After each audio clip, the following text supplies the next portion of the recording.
মার্কিন যুক্তরাষ্ট্রের পররাষ্ট্র দপ্তরের নিয়মিত প্রেস ব্রিফিংয়ে আবারও বাংলাদেশের মানবাধিকার ও চলমান রাজনৈতিক পরিস্থিতি নিয়ে প্রশ্ন উঠেছে। সেখানে বাংলাদেশের মানুষের মানবাধিকার সমুন্নত দেখতে চায় যুক্তরাষ্ট্র। দেশটি বলছে, বাংলাদেশের আগের সরকারের সময় মানবাধিকার প্রশ্নে যুক্তরাষ্ট্রের অবস্থান যা ছিল, বর্তমান সরকারের সময়েও সেটি আছে। 20 নভেম্বর মার্কিন পররাষ্ট্র দপ্তরের প্রেস ব্রিফিংয়ে এক প্রশ্নের জবাবে এসব কথা জানিয়েছেন দপ্তরের মুখপাত্র ম্যাথিউ মিলার। গেল 7 নভেম্বর ঢাকা মহানগর হাকিম শাহির রেজার আদালতে রিমান্ড মঞ্জুরের পক্ষে শুনানি করায় আওয়ামী লীগ নেতা আমির হোসেন আমুর আইনজীবী স্বপন রায় চৌধুরীকে আদালত প্রাঙ্গণেই মারধর করেন একদল আইনজীবী। এ ঘটনায় বাংলাদেশে মানবাধিকার ও আইনি সুরক্ষা নিয়ে মার্কিন যুক্তরাষ্ট্রের অবস্থান জানতে চেয়ে প্রশ্ন করেন যুক্তরাষ্ট্র প্রবাসী বাংলাদেশি সাংবাদিক দস্তগীর জাহাঙ্গীর।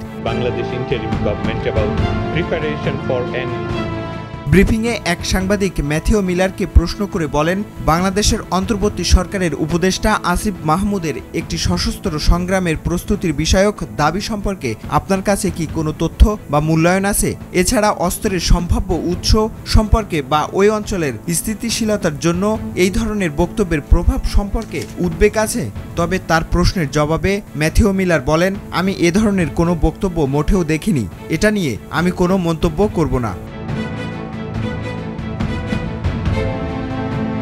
আরেক প্রশ্নে ম্যাথিউ মিলারকে ওই সাংবাদিক বলেন, আওয়ামী লীগের জ্যেষ্ঠ নেতা আমির হোসেন আমুর আইনজীবীর ওপর হামলাসহ সারা বাংলাদেশের আদালত চত্বরে আইনজীবীদের ওপর হামলার ক্রমবর্ধমান ঘটনাগুলোকে যুক্তরাষ্ট্র কিভাবে দেখছে? বাংলাদেশের মানবাধিকার, আইনি সুরক্ষা এবং আইনের শাসনের বৃহত্তর প্রভাবের বিষয়ে যুক্তরাষ্ট্রের অবস্থান কি জানতে চান ওই সাংবাদিক।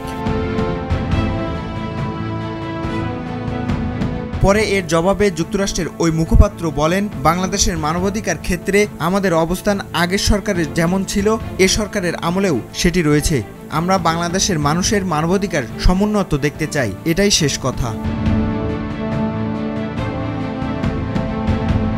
এ সময় বাংলাদেশের অন্তর্বর্তী সরকারের সংবিধান থেকে ধর্মনিরপেক্ষতা বাদ দেওয়ার কথা ভাবছে বলে প্রতিবেদনে এসেছে।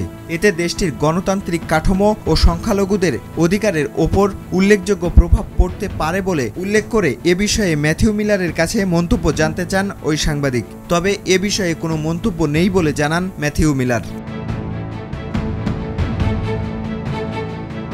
আবু বকর সিদ্দিক, ভোরের কাগজ।